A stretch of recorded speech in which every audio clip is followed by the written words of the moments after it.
صفحہ نمبر 28 ہی جاری ہے۔ احمد شاہ ابدالی کے نام مکتوب۔ شاہ ولی اللہ نے نجیب الدولہ کے توسط سے احمد شاہ ابدالی کو برصغیر کے حالات سے آگاہ کرتے ہوئے لکھا: المختصر دہلی و دکن کے خاص طور پر مراٹھوں کا تسلط ہے۔ قوم مراٹھا کو شکست دینا آسان کام ہے، بشرطیہ کہ غازیان اسلام کمر ہمت باندھ لیں۔ حقیقت یہ ہے کہ قوم مراٹھا قلیل ہیں، لیکن ایک گروہ کثیر دن کے ساتھ ملا ہوا ہے۔ اس گروہ میں اگر ایک صف کو بھی درم برم کر دیا جائے تو یہ قوم منتشر ہو جائے گی۔ دراصل قوم اسی شکست سے ضعیف ہو جائے گی۔ حاصل کلام یہ کہ ملک کے ہندوستان میں غیر مسلموں کے غلبہ کی نوعیت یہ ہے جو مرض بیان میں آئی، اور مسلمانوں کا ذوف اس حد تک پہنچ گیا ہے جو لکھا گیا ہے۔ اس زمانے میں ایسا بادشاہ جو صاحب اقتدار و شوکت ہو، دور اندیش اور جنگ آزما ہو، سوائے آن جناب کے کوئی اور موجود نہیں ہے۔ یقینی طور پر جناب علی پر فرض عین ہے کہ ہندوستان کا قصہ کرنا اور مراٹھوں کا تسلط توڑنا اور ضعفائے مسلمین کو غیر مسلموں کے پنجے سے آزاد کرانا۔ صفحہ نمبر 29۔ حضرت شاہ ولی اللہ رحمۃ اللہ علیہ کی اس صحیح فہم کے مثبت نتائج برآمد ہوئے۔ نظام الملک آصف جاہ، نواب نجیب الدولہ، تاج محمد خان بلوچ اور حافظ رحمت خان نے اپنے دائرہ کار کے اندر مراٹھوں، جاٹوں، سکھوں کی سرکوبی کر کے انہیں مریا میٹ کر دیا۔ شاہ ولی اللہ کی تحریک پر احمد شاہ ابدالی 1760 کے اواخر میں چھٹی مراٹھا ہند پر حملہ آور ہوا۔ پانی پت کے میدان میں افغان اور مراٹھا افواج کئی روز تک روبہ صفا رہے ہیں۔ 16 جنوری 1761 کو ایک زبردست مارکے کے بعد مراٹھوں کو شکست ہوئی۔ مخالفین نامور سرداروں میں سے 2-3 آدمیوں کے سوا کوئی بھی اپنی جان نہ بچا سکا۔ اس عبرتناک شکست نے اسلام دشمن قوتوں کی کمر توڑ کر رکھ دی۔ تاہم سلطنت مغلیہ اس وقت اس قدر تنزل پذیر تھی کہ احمد شاہ ابدالی کی واپسی کے بعد فتح کے اثرات کو برقرار نہ رکھ سکی۔ شاہ ولی اللہ رحمۃ اللہ علیہ کی تحریک کے مقاصد و اثرات۔ شاہ ولی اللہ کی تحریک اس وقت شروع ہوئی جب برصغیر پاک و ہند میں مسلمانوں کا سیاسی اور اخلاقی زوال اپنی انتہا کو پہنچ چکا تھا، اور ہندوستان میں یہ بات قریب طے پا چکی تھی کہ اب یہاں مسلمانوں کی کوئی طاقت ایسی نہیں ہے جو اپنی فوجی قوت کے بل بوتے پر مختلف غیر اسلامی طاقتوں کے عروج کو روک سکے اور ایک مستحکم اسلامی حکومت کا قیام عمل میں آ سکے۔ غیر مسلموں کا تسلط اور بڑھتے ہوئے قدم مسلمانوں کو وجود ہی کو ختم کر دینے کے درپے تھے۔ اس کے باوجود اس وقت قوم کے خودغرض عناصر اپنی مذموم سرگرمیوں سے باز نہ آئے، اور انہوں نے معاشرے کی اخلاقی حالت بگاڑنے میں کوئی کسر نہ چھوڑ رکھی۔ اس صورتحال میں مسلمانوں کے لیے کوئی امید، کوئی مستقبل اور کوئی علاج نظر نہ آتا تھا۔ لیکن اس قسم کے انتشار اور زوال میں ایسے مفکرین پیدا ہو جاتے ہیں جو واقعات کا بغور جائزہ لیتے ہیں اور قوم پر طاری ہونے والے مرض کا علاج تجویز کرتے ہیں۔ چنانچہ اس قوم کی اس صورتحال نے شاہ ولی اللہ کو پیدا کیا۔ شاہ ولی اللہ کو قدرت نے حکیمانہ بصیرت اور ہمہ گیر ذہن عطا کیا تھا۔ انہوں نے 18ویں صدی کے وسط میں ہندوستانی مسلمانوں کی گرتی ہوئی حالت کا بغور جائزہ لیا۔ ان کے ذہن میں یہ بات بہت جلد آ گئی کہ سلطنت کا زوال معاشرتی نظام کی خرابی کا نتیجہ ہے، اور یہ خرابی اس معاشرے کی اخلاقی تباہی کا باعث سبب ہے جو غرضانہ مزاج سے اپنا پیچھا نہیں چھڑا سکتا۔ اس لیے ان کے خیال میں اخلاقی بہتری کی غرض سے تحریک کا اجرا اس وقت کی بنیادی ضرورت تھی۔ وقت کا یہی تقاضا تھا کہ اس نظام حکومت کی برتری کو ختم کر کے اس کی جگہ ایسے نظام کی تعمیر کی جائے جو صحیح نظریات کا حامل ہو۔ صفحہ نمبر 30۔ وہ ظلم و استحصال کے نظام کو ختم کر کے عادلانہ نظام قائم کرنا اور اس کے لیے ایک منظم جماعت تیار کرنا چاہتے تھے۔ ان کے انقلابی نظریے کا مقصد ہر بوسیدہ نظام کا خاتمہ تھا۔ اس کے لیے آپ حسب ضرورت جہاد بھی ضروری سمجھتے تھے۔ اپنی جد و جہد کی ابتدا میں انہوں نے بادشاہ کو خواب غفلت سے بیدار کرنے کی کوشش کی، لیکن ناکام رہے۔ پھر انہوں نے امراء کو مخاطب کیا، لیکن امراء کسی سنجیدہ اور معقول مشورے کو سننے کی صلاحیت کھو چکے تھے۔ اس کے بعد انہوں نے مایوس ہو کر نظام الملک آصف جاہ کو متوجہ کیا، جو ایک تجربہ کار، مدبر اور منظم تھا، لیکن جانتا تھا کہ دہلی کا دربار اب اصلاح کے مرحلے سے گزر چکا ہے اور اسے اب کم سے کم دکن ہی کو بچانے کی کوشش کرنا چاہیے۔ چنانچہ اس پر شاہ صاحب کی پردرد استدعا کا کوئی اثر نہیں ہوا۔ اس صورتحال میں شاہ صاحب کے سامنے روہیلوں کی ابھرتی ہوئی طاقت کی واحد ذریعہ تھی جو اس گرتی ہوئی حالت میں مسلمانوں کی نجات کا سبب ہو سکتی تھی۔ شاہ صاحب نے مسلم اقتدار کو دوبارہ زندہ کرنے کے لیے انہیں ذریعہ بنانا چاہا۔ ان کی نظریں روہیلا سردار نجیب الدولہ پر پڑیں جو اپنی مدبرانہ اور درویش دور اندیشانہ حکمت عملی کے سبب یکساں مقبول تھا۔ اس کے ساتھ ساتھ واحد مسلم قوت جو کچھ مدد دے سکتی تھی وہ افغانستان میں احمد شاہ ابدالی کی قائم کردہ نئی مملکت تھی۔ شاہ صاحب روہیلوں کے ساتھ احمد شاہ ابدالی کے تعاون کی امید کر سکتے تھے۔ انہوں نے احمد شاہ ابدالی سے بھی خط و کتابت کی جس میں مسلمانوں کے مصائب بیان کیے اور غیر مسلموں کے پنجے سے مسلمانوں کی نجات دلانے کے لیے جو فرائض اس پر ایک مسلمان فرمانروا کی قیادت میں شمالی ہند کی مسلم حکومتوں کا اتحاد اس وقت کی غالب قوت مرہٹوں کے خلاف منظم کرنے میں کامیاب ہو گیا، جس کا نتیجہ یہ ہوا کہ جنگ پانی پت میں عظیم فتح حاصل ہوئی۔ اس طرح شاہ صاحب کی سیاسی جدوجہد غیر اسلامی عناصر کی غارت گری سے مسلمانوں کو نجات دلانے میں تھوڑے عرصے کے لیے ہی صحیح کامیاب ہوئی۔ شاہ صاحب کی حقیقت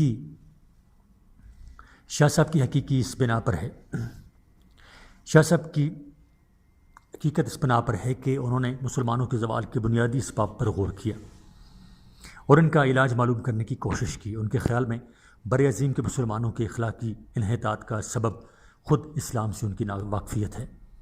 وہ سمجھتے تھے کہ قرآن حکیم کے اصولوں پر عمل کر کے انقلاب برپا کیا جا سکتا ہے۔ ان کے تجزیے کے مطابق اس وقت کا معاشرہ عدم توازن کا شکار تھا۔ انہوں نے کسانوں اور دستکاروں کی معاشی فلاح و بہبود پر زور دیا کیونکہ اس زمانے میں صحت مند معاشیات کی بنیاد یہی تھی۔ اس کے ساتھ ساتھ وہ یہ بھی نہیں چاہتے تھے کہ لوگ اخلاقی اصولوں سے لاپرواہ ہو جائیں۔ وہ لکھتے ہیں کہ آزادی، حکومت اور اچھی زندگی سب کا دار و مدار انصاف اور اصول عدل پر ہے۔ صفحہ نمبر 31۔ شاہ صاحب کے مقاصد میں سیاسی تدابیر کے علاوہ بعض فوری اصلاحات بھی تھیں جو خاص طور پر مسلمانوں کو ان غیر اسلامی رسوم سے نجات دلانے کے لیے تھیں جو ان کی اخلاقی اور قومی زندگی میں معاشرے اور اس کے عقائد سے روابط کی وجہ سے رواج کے طور پر داخل ہو گئی تھیں۔ وہ یہ نہیں چاہتے تھے کہ مسلمان بر اعظم کے عام ماحول کا جزو بن کر رہ جائیں۔ وہ یہ چاہتے تھے کہ دنیا اسلام سے ان کے تعلقات برقرار رہیں۔ ان کی نظر میں ایک اچھے اور مفید معاشرے کا حصول اسلام کی اخلاقی اور روحانی قدروں پر زور دے بغیر ممکن نہ تھا۔ وہ سمجھتے تھے کہ ایک قوم کی صحت کے لیے سیاسی اقتدار ضروری ہے۔ ان کی قوم کو سیاسی قوت کے زوال سے جن مشکلات کا سامنا کرنا پڑا وہ ان کی طرف سے آنکھیں بند نہیں کر سکتے تھے۔ یہ صحیح ہے کہ وہ اپنے وقت میں سیاسی زوال کو روک نہیں سکے، لیکن انہوں نے قوم کے اندر ایسی امنگیں پیدا کر دیں اور اسے اس قابل بنا دیا کہ وہ اپنے عقائد کی پاکیزگی کو برقرار رکھ سکے اور اپنے عظیم ماضی سے بہتر مستقبل کی تعمیر کا عزم حاصل کر سکے۔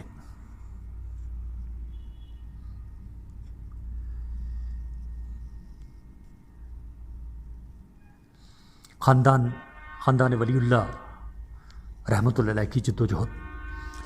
شاہ ولی اللہ رحمۃ اللہ علیہ کی تحریک نے بر اعظم پاک و ہند کی ملت اسلامیہ پر گہرے اور وسیع علمی، فکری، تہذیبی اور سیاسی اثرات مرتب کیے۔ اپنی تصانیف کے ذریعے انہوں نے اسلامی فکر اور جدوجہد کے بہت سے میدانوں میں نمایاں اثرات چھوڑے۔ وہ جانتے تھے کہ اس امر کا بندوبست کرنا ضروری ہے کہ ان کے بعد بر اعظم کے مسلمانوں کے اخلاقی اور سیاسی احیا کا لائے عمل جو انہوں نے ترتیب دیا تھا جاری رہ سکے۔ یہ کام اتنا وسیع تھا کہ وہ تنہا اس کام کو انجام نہیں دے سکتے تھے۔ چنانچہ اس مقصد کے لیے انہوں نے اپنے صاحبزادوں اور ایسے علماء کی ایک جماعت ترتیب دی جو ان کے نظریات سے بخوبی واقف تھے اور ان کے بلند حوصلوں سے متاثر و فیض یاب تھے۔ انہوں نے قوم کے ساتھ اپنے روابط کو وسعت دی، اس کی متعدد صورتیں اختیار کی گئیں۔ شاہ صاحب کے پیروکاروں نے ان کی تصانیف کے مطابق اسلامی تعلیمات کی اشاعت کے لیے اہم جلسے منعقد کیے اور ان کی تعلیمات کو اردو زبان میں لکھنا شروع کیا جو اس وقت کی عام فہم اور مقبول عام زبان بن چکی تھی۔ خود شاہ صاحب کے صاحبزادے نے شاہ عبدالعزیز نے اپنی تمام زندگی اپنے والد کے بلند اصول اور افکار و آراء کی نشر و اشاعت میں گزار دی۔ اس وقت کے عام پڑھے لکھے فرد کے لیے شاہ ولی اللہ رحمۃ اللہ علیہ نے قرآن حکیم کی وجہ قرآن کریم کی پہلی فارسی تفسیر فتح الرحمان لکھی تھی۔ اسے مزید عام فہم بنانے کے لیے شاہ عبدالعزیز نے فتح العزیز لکھی۔ اس وقت عام پڑھے لکھے فرد کے لیے شاہ ولی اللہ رحمۃ اللہ علیہ نے قرآن حکیم کی پہلی تفسیر فتح الرحمان لکھی۔ اسے مزید عام فہم بنانے کے لیے شاہ عبدالعزیز نے فتح العزیز لکھی۔ اس کے علاوہ انہوں نے متعدد تصنیفات کی، صفحہ نمبر 32، جو ان کے والد کے خیالات پر مبنی تھی۔ انہوں نے متعدد کتابیں تصنیف کی جو ان کے والد کے خیالات پر مبنی تھی، لیکن ان کی زبان ایسی تھی کہ انہیں اوسط درجے کا تعلیم یافتہ شخص بھی بآسانی سمجھ سکتا تھا۔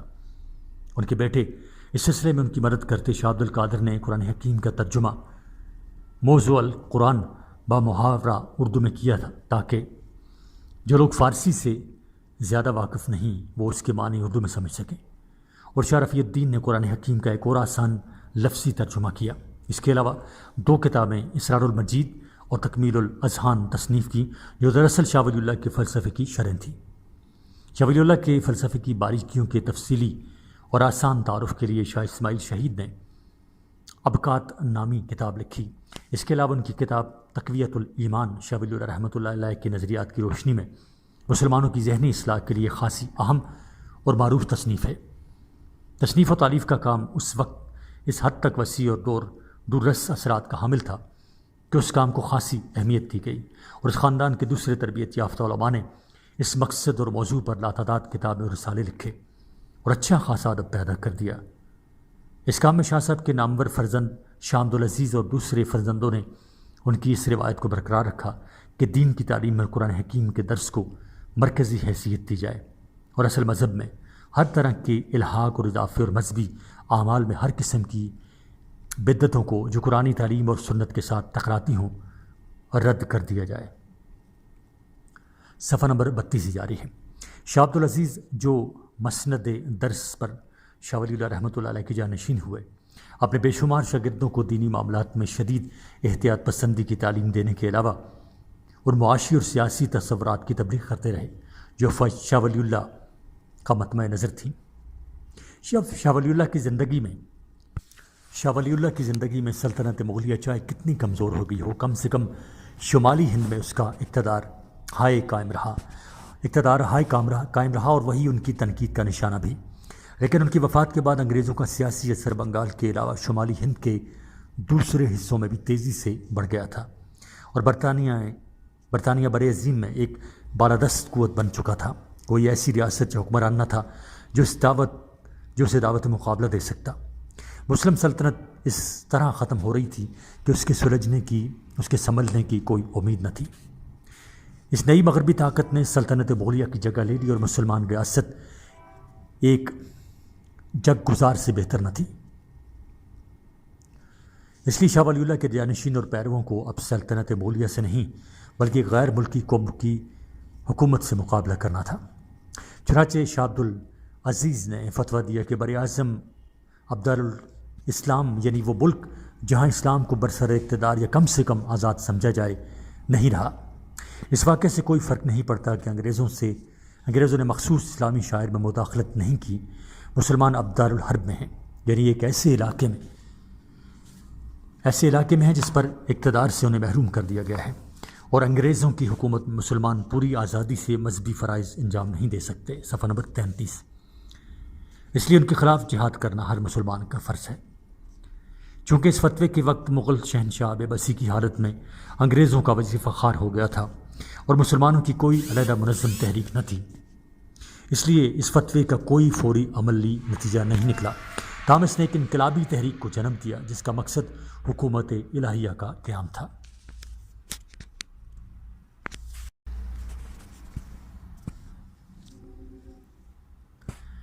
صفحہ نمبر 33 جاری ہے، یعنی 33، تحریک مجاہدین۔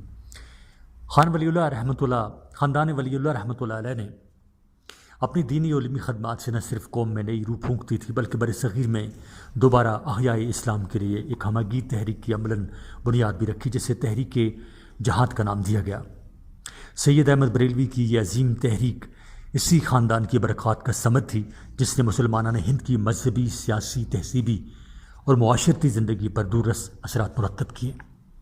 سید احمد 24 اکتوبر 1786 کو رائے بریلی میں ایک حسنی سید شاہ علم اللہ کے گھر پیدا ہوئے۔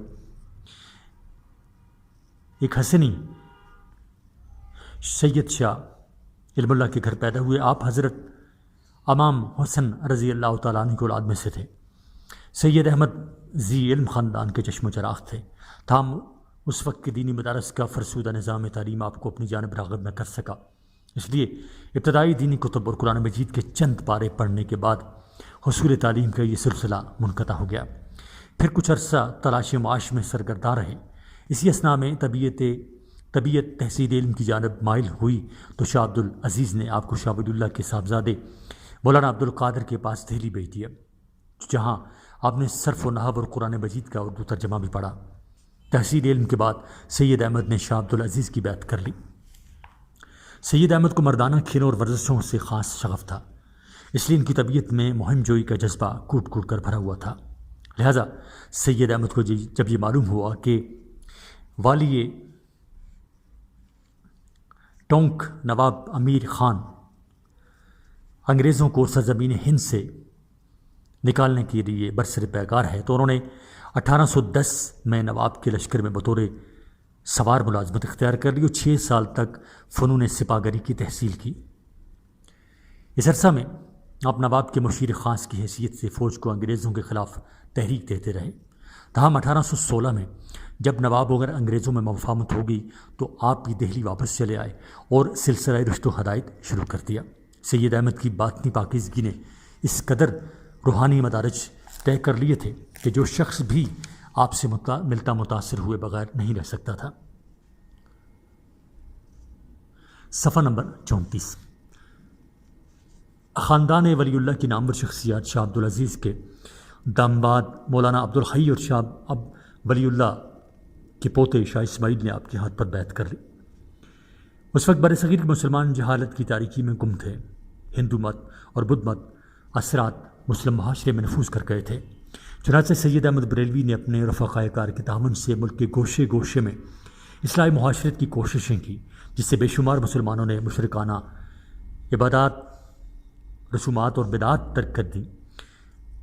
شادی و غم کی ہندوانہ رسوم متروک ہو گئیں اور بیواؤں کی شادیاں ہونے لگیں۔ ان تبلیغی دوروں میں ہی آپ نے پنجاب میں مسلمانوں پر سکھوں کے ملازم کی داستانیں سن کر ان کے خلاف جہاد کا ارادہ کر لیا، مگر اس سے قبل آپ حج کرنا چاہتے تھے۔ اس غرض سے 1820 میں 400 ساتھیوں کے ہمراہ کلکتہ روانہ ہوئے۔ راستے میں الہ آباد، بنارس، پٹنہ وغیرہ میں قیام کیا اور ہر جگہ تبلیغی کام جاری و ساری رہا۔ 3 سال کی غیر حاضری کے بعد 29 اپریل 1824 کو واپس وطن تشریف لائے اور سکھوں کے خلاف جہاد کی تیاری میں مصروف ہو گئے۔ ملکی صورتحال۔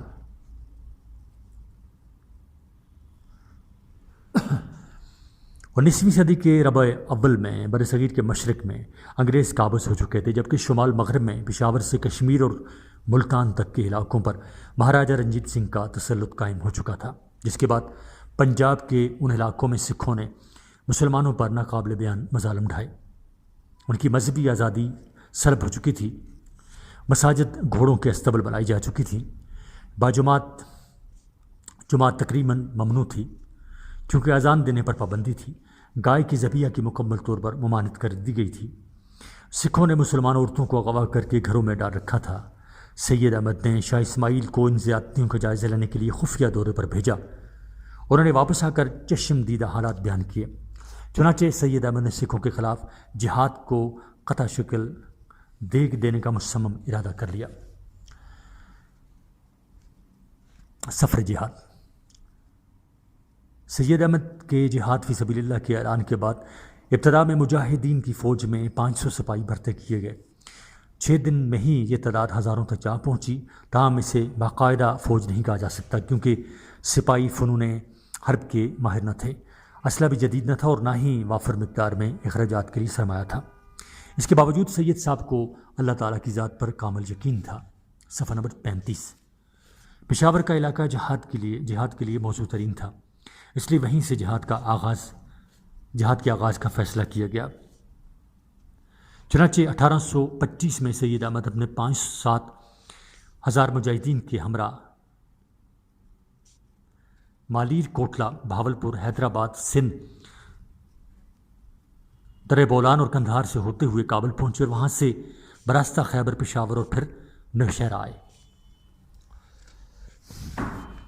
جہاد کا آغاز۔ مہاراجہ رنجیت سنگھ نے اپنے سپاہ سالار بدھ سنگھ کو لاؤ لشکر کے ساتھ روانہ کیا۔ 31 دسمبر 1826 کو اکوڑا کے مقام پر مجاہدین نے پہلے بار کہیں میں سکھوں کو شکست سے دوچار کر دیا۔ اس کے بعد ہٹک، ہزرو، شیدو اور نوشہرہ کی جنگوں میں بھی مجاہدین کو پے در پے کامیابی حاصل ہوئی، جس کے بعد ان علاقوں میں سید احمد کے نام کا خطبہ پڑھا جانے لگا۔ مجاہدین کی کامیابی سے خائف ہو کر رنجیت سنگھ نے پشاور کا شہر یار محمد اور سلطان محمد کے حوالے کر دیا۔ اس سازش کا مقصد مسلمانوں میں خانہ جنگی کروانا تھا۔ رنجیت سنگھ کی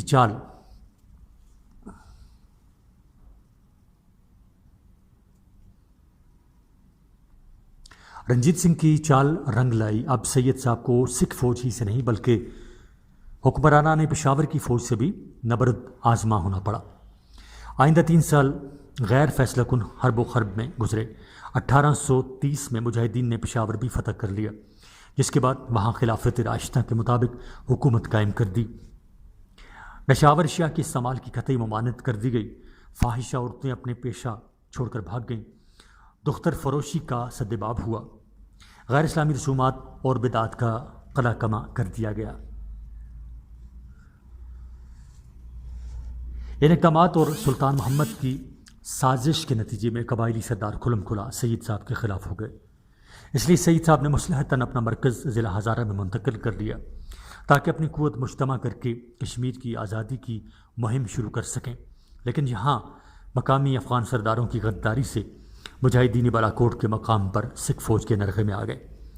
6 مئی 1836 کو مارکا حق و باطل برپا ہوا، جس نے بدر و حنین کی یاد تازہ کر دی۔ اس مارکا میں سید احمد بریلوی اور مولوی محمد اسماعیل نے داد شجاعت دیتے ہوئے جام شہادت نوش کیا۔ سکھ جرنیلوں مان سنگھ اور ہری سنگھ نے بالاکوٹ کے قصبہ کو آگ لگا کر فتح کا جشن منایا۔ تحریک مجاہدین سید احمد شہید کے بعد۔ سید احمد کی شہادت کے بعد آپ کے عقیدت مند مجاہدین ستھانہ کے مقام پر جمع ہو گئے۔ ستھانہ مجاہدین کا ایک ایسا مرکز بنا رہا ہے جہاں سے سکھ حکومت کے خاتمے کے بعد بھی انگریزوں کے خلاف مسلسل جہاد ہوتا رہا۔ صفحہ نمبر 36۔ ان مجاہدین نے جنگ افغانستان میں انگریزوں کے خلاف لڑائی کی۔ 1857 کی جنگ آزادی ہند میں مجاہدین نے صرف انگریز دشمن قوتوں کے ہاتھ مضبوط کیے بلکہ آئندہ سالوں میں انگریزی فوجیوں کا ڈٹ کر بھی مقابلہ بھی کیا اور ان کے 3 متواتر حملوں کو ناکام بنا دیا۔ سید احمد شہید نے اسلامی تعلیمات کو عام کرنے کے لیے جس تحریک کا آغاز کیا اس کے گہرے نقوش بکنے نہ پائے اور توحید و سنت کی تبلیغ کا سلسلہ لگاتار جاری رہا۔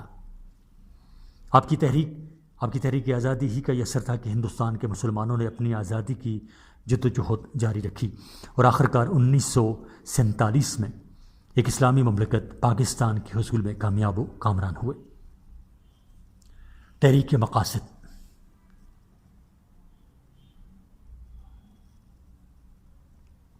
یہ ایک تاریخی واقعہ ہے کہ جہاں کہیں بھی مسلمانوں نے اپنے مذہب کے بنیادی اصولوں کو اختیار کرنے کی تحریک چلائی، وہاں انہیں ایک لحاظ سے حکومت وقت کے خلاف بغاوت بھی کرنی پڑی، کیونکہ بالعموم حکمرانوں کو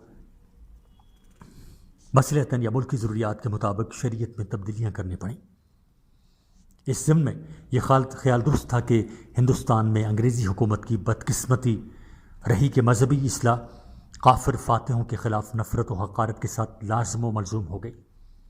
شاہ ولی اللہ اور ان کے خاندان کے علماء جس قسم کا معاشرہ تشکیل دینا چاہتے تھے اور جس طرح کی سیاسی آزادی چاہتے تھے، اس کے لیے اب جب کہ ملک کے حالات بدل چکے تھے اور مغربی طاقت کے قدم شمالی ہند تک پہنچ گئے تھے، صرف اصلاحی تحریک کافی نہ تھی بلکہ ایک انقلابی تحریک کی ضرورت تھی۔ شاہ ولی اللہ کی فکر اور ان کی تعلیمات نے بے شمار افراد کے ذہن و فکر میں اضطراب پیدا کر دیا تھا۔ پھر شاہ عبدالعزیز کے فتویٰ نے الگ ہلچل مچا دی تھی کہ ہندوستان اب دارالحرب ہے، انگریزوں سے جہاد مسلمانوں کے لیے فرض ہے، اسی کا نتیجہ تھا کہ ان کے ایک شاگرد سید احمد شہید نے شاہ ولی اللہ کے خیالات کو عملی جامہ پہنانے اور ایک ایسا نظام جو اسلامی شریعت کے خلاف نہ ہو قائم کرنے کے لیے ایک انقلابی تحریک شروع کی، جس کا اصل مقصد حکومت الہیہ کا قیام تھا۔ اپنی تحریک کی ابتدا میں اولاً وہ ان تعلیمات کی تبلیغ کرتے رہے جو شاہ ولی اللہ کا مطمع نظر تھیں۔ اس میں وہ مسلمانوں کو احکام شریعت کی پابندی کرنے اور غیر اسلامی رسوم اور بدعتوں کو فرسودہ رواجوں کو ترک کرنے کی تلقین کرنے اور اس طرح دراصل جہاد کی دعوت کے لیے راہ ہموار کرتے رہے۔ دعوت تبلیغ کے لیے ایک مخصوص طریقہ شروع کیا گیا تھا جو محمدیہ کہلایا۔ اس کی بنیاد ہی اسلام کی اولیت قرار دی گئی، جو نجد کے محمد بن عبد الوہاب اور بنگال کے حاجی شریعت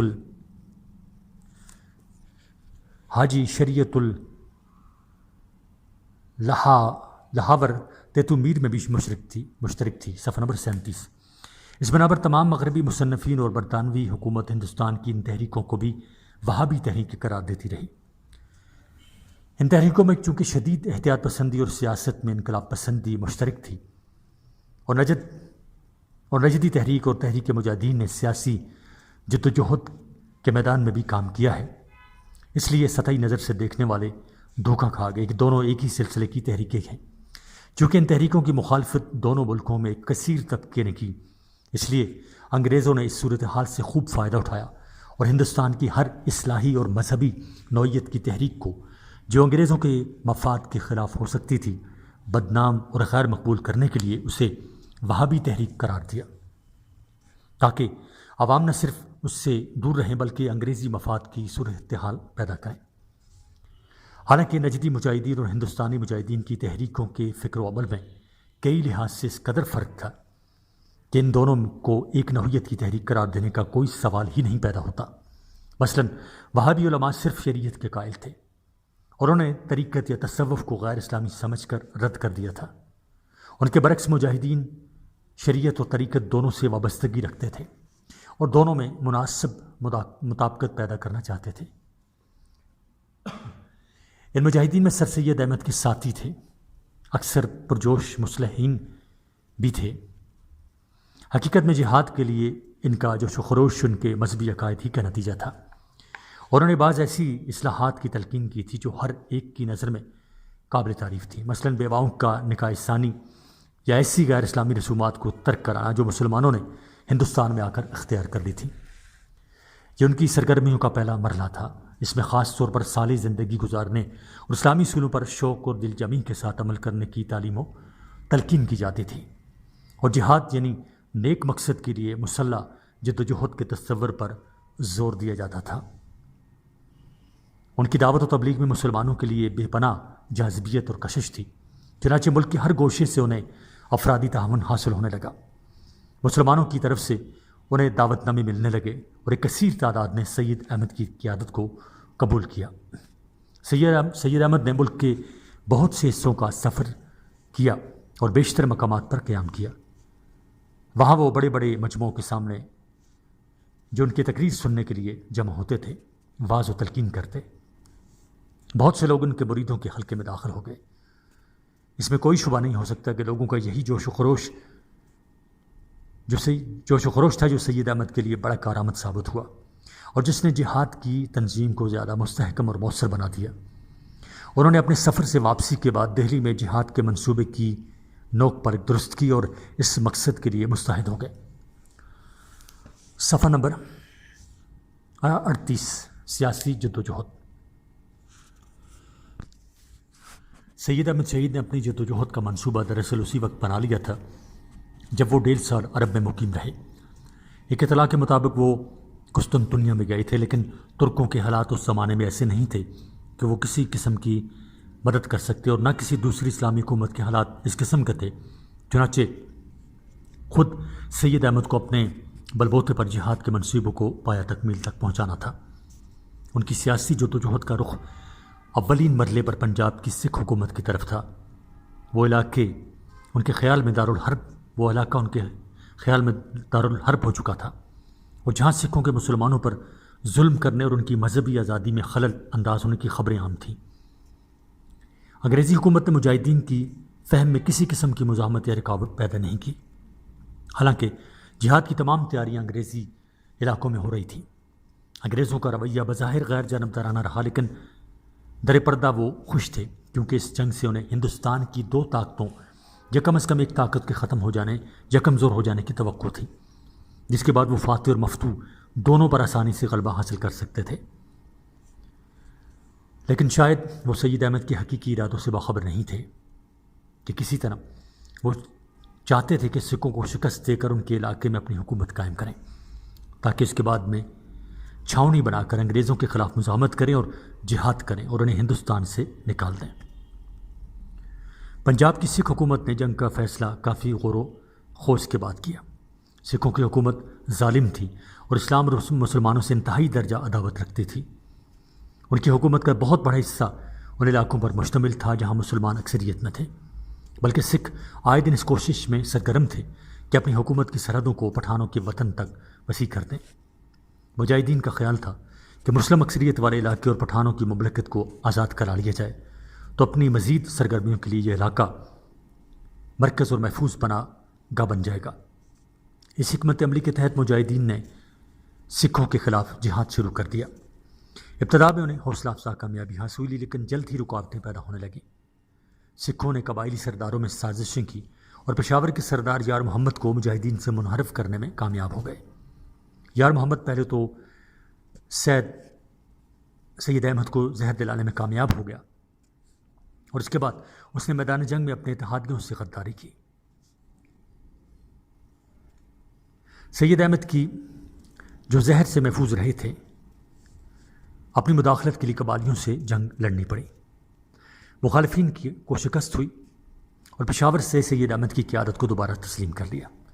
سکھوں سے پھر بھوگر، ملنگ اور مظفر آباد کے مقامات پر لڑائی ہوئی، صفحہ نمبر 39، جس میں وہ مقامی آبادی نے سید احمد کا ساتھ دیا، مگر اس مہم کا خاتمہ قریب آ گیا۔ کسی مقامی شخص نے سکھوں کو بالا کوٹ کا، جو ان دنوں مجاہدین کا صدر مقام تھا، ایک متروک اور خفیہ راستہ بنا دیا۔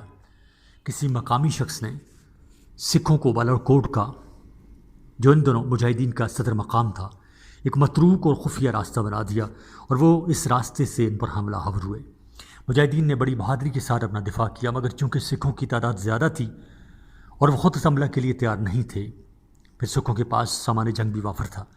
چنانچہ 600 مجاہدین شہید ہوئے، جن میں سید احمد اور ان کے خاص نائب اور فریق شاہ اسماعیل بھی شامل تھے۔ یہ پہلی عوامی تحریک تھی جو سیاسی فرشناسی اور اضطراب سے پیدا ہوئی تھی۔ اس کا مقصد کسی تخت کو واپس لینا یا کسی خاندان کو دوبارہ برسر اقتدار لانا نہیں تھا، بلکہ اپنے مذہبوں کو غلامی اور ظلم سے نجات دلانا اور پھر مغربی اقتدار کے بڑھتے ہوئے قوموں سے محفوظ رکھنا تھا۔ یہ تحریک ایک قوم اور عوام کے بل پر چل رہی تھی، کسی حکومت یا فرما روا کے زور پر نہیں۔ یہ تحریک ایک ایسے شعور سے پیدا ہوئی تھی جس کو ایک مفکر عام شاہ ولی اللہ رحمۃ اللہ علیہ نے اپنی تعلیمات سے عام کیا تھا۔ یہ تحریک اپنی زبردست مشکلات کی وجہ سے ناکام ہوئی۔ مجاہدین شمالی علاقوں کے دور دراز پہاڑوں میں لڑ رہے تھے، لیکن انہیں قمک، بہار، کلکتہ اور جنوبی ہند جیسے دور افتادہ علاقوں سے پہنچتی تھی۔ پھر جن مجاہدین نے جنگ کی وہ مسلح بھی تھے اور اپنے عقائد کے معاملے میں کڑ بھی۔ بعض مقامات پر اگر وہ چاہتے تو اپنے اتحادیوں کو خوش رکھنے کے لیے مثلاً عقائد کی سختی میں نرمی پیدا کر کے زیادہ یقینی کامیابی حاصل کر سکتے تھے، لیکن عقائد کے جوش میں انہوں نے اسے درست تسلیم نہیں کیا۔ پھر اس بات کا بھی امکان تھا کہ اگر وہ کامیاب ہو جاتے تو انگریز ضرور مداخلت کرتے، کیونکہ وہ ایک ایسی طاقت کے عروج کو کبھی برداشت نہیں کر سکتے تھے جو اسلامی اقتدار کے احیا کا تہیہ کر چکے ہو۔ ایسا معلوم ہوتا ہے کہ ناکامی ان کے لیے ناگزیر تھی۔ وہ اپنے سیاسی مقاصد حاصل نہیں کر سکے، مگر اپنے نقش قدم پر چلنے کی ایک شدید اور دیرپا خواہش مسلمانوں کے لیے چھوڑ گئے۔ رفاقہ کی طویل جدوجہد، سید احمد کی شہادت کے بعد یہ تحریک ختم نہیں ہوئی، بلکہ ان کے دیگر رفقاء اور پیرووں نے اس کو 20ویں صدی کے نصف اول تک جاری رکھا۔ انگریزوں نے 1825 میں سکھوں کو جنگ میں شکست دی تو ان کے قدم پنجاب میں بھی جم گئے۔ انگریزی افواج لاہور میں مقیم ہو گئی۔ انگریزوں نے گلاب سنگھ کو کشمیر کا حاکم بنا دیا۔ چنانچہ مجاہدین جو بالا کوٹ کے بعد سوات اور صوبہ سرحد کے دیگر مقامات پر بس گئے تھے، ان تبدیلیوں کے نتیجے میں ہندوستان آئے یا ہجرت کرنے پر مجبور ہو گئے اور بیشتر وہی مختلف علاقوں میں آباد ہو گئے۔ انگریزوں کے اس نئے اقتدار کا نتیجہ یہ تھا کہ اب مجاہدین کا تصادم براہ راست انگریزوں سے ہو۔ صفحہ نمبر 40۔ ابتدا میں تو انگریز سمر پر کچھ زیادہ فکر مند نہ ہوئے کہ رنجیت سنگھ مجاہدین کے ساتھ جنگ میں مشغول ہے، لیکن جب سکھوں کی جنگ ختم ہو گئی تو اس قسم کی تحریک کا جاری رہنا کچھ اہمیت رکھتا تھا۔ چنانچہ پنجاب اور صوبہ سرحد میں انگریزوں اور مجاہدین کے درمیان جھڑپوں کا طویل سلسلہ شروع ہو گیا۔ یہ جھڑپیں 1852 سے 1857 تک مستقل جاری رہیں۔ ان لڑائیوں کے لیے مجاہدین کے ہم خیال بہار، بنگال اور دور دراز علاقوں سے خفیہ طور پر سپاہی اور چندے بھیجتے تھے۔ 1857 کی جنگ آزادی کے بعد پٹنہ میں محلہ صادق پور کو مسمار کر دیا گیا تھا کیونکہ وہ تحریک کا مرکز تھا۔ پھر بھی مجاہدین کے لیے بھرتی جاری رہی اور چندے جمع ہوتے رہے۔ 1857 کی جنگ آزادی میں بھی مجاہدین نے سرگرم حصہ لیا، حتیٰ کہ 1867 میں بھی مجاہدین پر انگریزوں کی لشکر کشی کا ذکر ملتا ہے۔ ان مہموں کو سر کرنے کے لیے انگریزوں نے علیحدہ 16 باضابطہ فوجی مہمیں بھیجیں، جن میں باقاعدہ فوج کی تعداد 23,000 تھی۔ آخری شدید مراحل پر ان فوجی مہموں کی تعداد 20 تک اور باقاعدہ فوج کی مجموعی تعداد 60,000 تک پہنچ گئی۔ بے قاعدہ فوج اور پولیس سے اس کے علاوہ تھی۔ یہ آخری مہمیں تھیں جن کی تفصیلات ملتی ہیں، لیکن ان مہموں کے بعد انگریزی حکومت اور فوج مجاہدین کی تحریکوں کا خاتمہ نہ کر سکی۔ چنانچہ 19ویں صدی کے نصف اول تک مجاہدین نے انگریز حکومت کے خلاف گائے بگائے اپنی جرأت اور شدت کا اظہار کیا۔ اس دوران بہت سے مجاہدین انگریزوں کے خلاف بعض انقلابی تحریکوں میں شامل ہو کر بھی اپنے مقاصد پورے کرتے رہے۔ جہاد کی ان مہموں کا جو انجام ہوا، اس سے یہ ثابت نہیں ہوتا کہ وہ غلط اندیشی پر مبنی تھی یا انہیں حمایت حاصل نہیں تھی، مگر یہ صحیح ہے کہ مجاہدین کی راہ میں بعض شدید مشکلات حائل تھیں۔ انہوں نے ان لوگوں سے جہاد کا عزم کیا تھا جو طاقت میں ان سے کئی گنا زیادہ اور فنون جنگ میں اور سامان حرب سے پوری طرح لیس تھے۔ پھر انہوں نے ان حالات پر غور نہیں کیا جو قبائلی علاقوں میں جاری و ساری تھے۔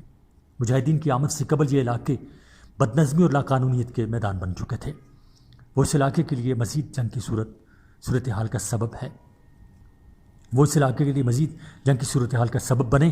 یہ واقعہ ہے کہ مجاہدین کسی ذاتی غرض کے لیے نہیں لڑ رہے تھے، انہوں نے اپنے گھر بار کو ایک بلند مقصد کے لیے ترک کر دیا تھا۔ یہ مقصد اس مسلم علاقے میں ایک اسلامی حکومت کا قیام تھا جہاں غیر مسلموں نے اقتدار حاصل کر لیا تھا۔ انہوں نے یہ خیال کیا کہ ایسا کرنا اس وقت تک ممکن نہیں ہے جب تک ان علاقوں میں جنہوں نے سید احمد کی قیادت کو تسلیم کر لیا ہے قوانین شریعت پوری طرح نافذ نہ کیے جائیں۔